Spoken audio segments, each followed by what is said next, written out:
Welcome to Grind Effect. For unfiltered truth, press 1 now. Stand by for verification.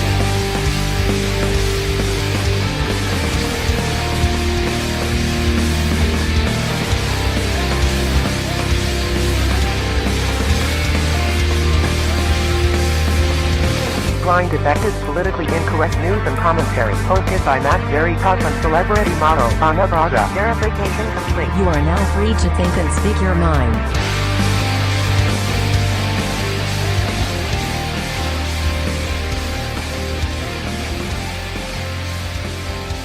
Good evening, America. I'm Max Veritas here again, and I'm happy to be here joining you for the Grind Effect. This is episode 6, and this episode, this time, things are going to be a little bit more serious than they have been. I mean, we're going to cut up, and there's going to be some crazy shit. But we've got to sit down and we've got to talk some serious stuff because there's some scary shit that has surfaced. And for the moment, I want to invite my beautiful co-host and international playmate, Anna Brock. How you doing tonight? Hello, America. What's up? How are you tonight? You doing good? I am very tired from traveling, but here I am. Yeah. So if I yawn, well, look, don't get mad. Here's the positive thing. You made it out of California, all right? So yes, I did. You did it. You did it. I mean, it could have been far worse. Yep. You could have been beaten down in tolerance and equality. No. But, welcome back. Welcome back to Las Vegas. I'm sure you're glad to be home. However, I know that tonight is a little bit different of a subject matter than what we normally talk about. Usually you and we always discuss news, right? And when we... Really? Do we? Exactly. I don't know about that.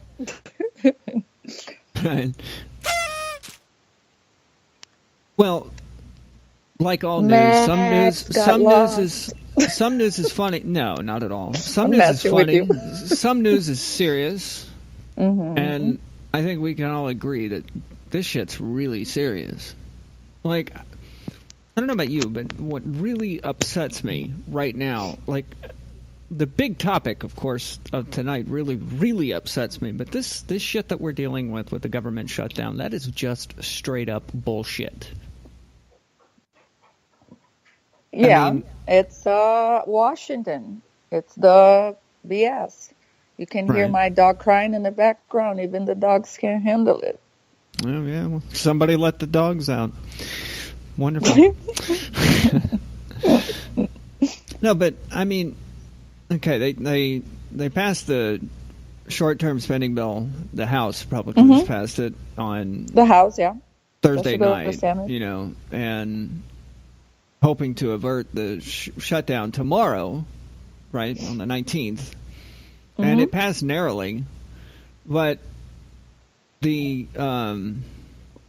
stopgap bill funding will fund the government through February 16th, and it will fund the CHIP program and delay several Obamacare taxes. For 6 more years. Mm-hmm. Yeah, right.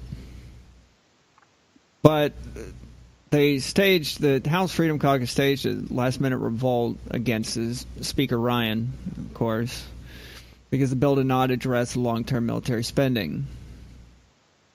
Mm-hmm. I mean, it's a legitimate gripe, but however, a revolt. What do you think about this? Well,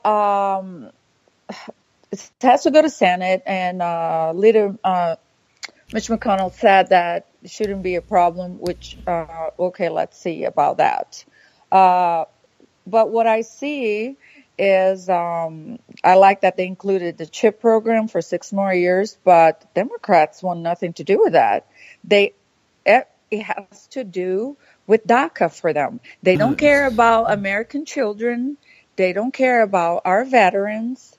It's all about the dreamers. They do not care American citizens have no rights. American children, poor children, have no rights. I thought they were the party that cared about the less fortunate. So when push comes to shove, it's all about DACA. They're the only ones that matter. No, not even kids who are born here in this country matter. It's the kids who are dreamers and DACA recipients. That's the only thing that matters to these entitled little ass bags that we call politicians in the Democrat Party. With this DACA, which I like to call caca. Yeah, that's a good one. That's a good one. It's nothing but caca. But what I mean is, I know there's a lot of good people that love this country, that were brought here, no fault of their own. Some of them serve in the military. Some of them really love this country and want to contribute.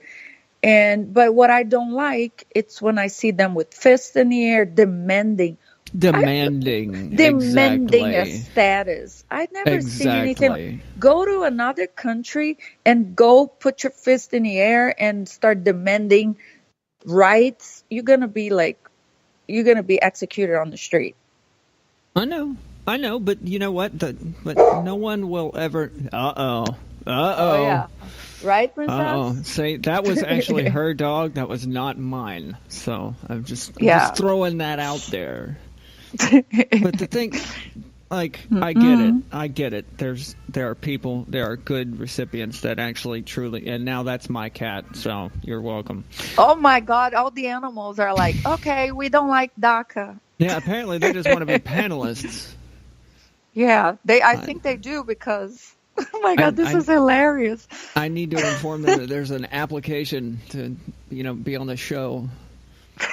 Oh my God, I'm gonna have to go. Oh, good, that one too. All right. I think I'm gonna have to hide in the office because, let's see if she stops. If not, then.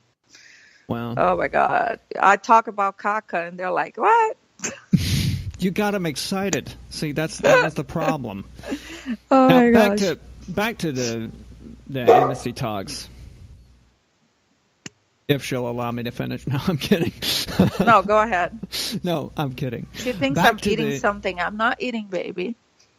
Back to the amnesty talks. I understand. Mm-hmm. I understand there's good recipients. There's people who truly want to contribute to American society and assimilate into our culture. But the problem is that the Democrats are championing these people just out of status for simply party identification purposes. That's the problem that bothers me here. Is like it's all about votes. That's what everything is about. It's not about the quality of life. It's not about how people can. It's not about how they can. It's about distracting from what's really going on. And we're about to go into that. But real quick. It's all a distraction, I'm telling you. You're right. But however, see, here's another thing that happened. The RINO assbag elites, otherwise known as our GOP senators who, support the amnesty plans, they made they essentially threatened ransom. They said the only way that you're going to get your money, they literally said, two defense hawks, and Lindsey Graham said this on the floor, the only way you're going to get your money is to deal with immigration rationally.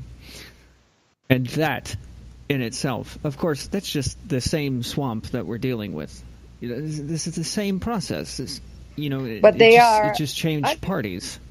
Are they unaware? Are they really so deep in this ridiculous mess that's been going on for years, which is the deep state and the deep bullshit, that they don't realize that we are paying attention and more people are waking up and recognizing what these people are really all about, that they just want to stop the president's agenda?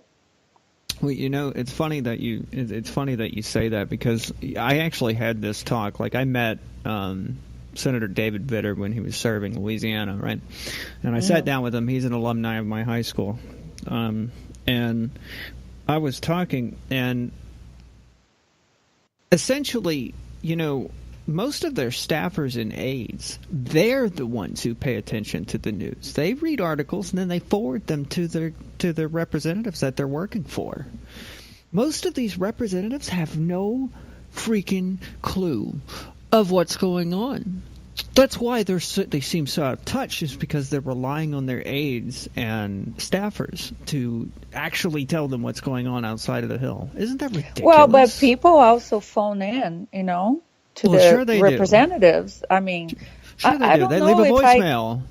I don't know if I completely believe that, that they're so completely out of the loop, because people are waking up. It's all over social media. No. People are waking up to their bullshit. You are right. You are right. It is changing. The atmosphere is changing the past few years. But when I talked to him about this was 4 years ago. Okay, so of course, the advancement of social media and the fact that it's included in pretty much every single mobile phone platform. Like, now people have social media by default, and of course they get verified, and it gives them more of an incentive to talk to people, especially after the 2016 election, with the president essentially making Twitter his campaign engine, And so, of course, they have a little bit more, I guess you could say, feel to the pulse, but that also comes with negatives too, because you've got the Democrats who are sitting here shifting a false narrative, and we're about to go into that. In fact, but first, this is one personal thing that bothers me. Okay,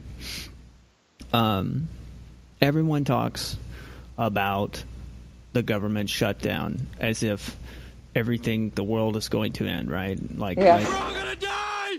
And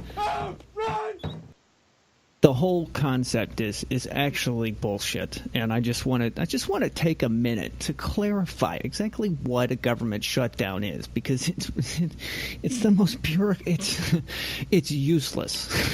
Well, because the Democrats always said that. Even Obama, I remember him saying, checks are not going out to Social Security, Oh, yeah, Social Security checks, and people start panicking. Oh my God, how am I going to eat? Right, exactly, and they were feeling that they were just feeling that the fear narrative, and but the thing that really just, when you're a kid, right, and two kids get in a fight, and they're like, you know what, you're not invited to my birthday party anymore, right? Mm-hmm. This is kind of like that, just the adult socially retarded version, right? Because a government shutdown, what does it actually close? It closes national parks. It closes national monuments. It closes Smithsonian museums. And it doesn't maintain federal websites. Oh no. What are we going to do? Processing of passports and visas for that time period. Smaller agencies of federal government. Wait, are you telling me that a government shutdown shrinks the government?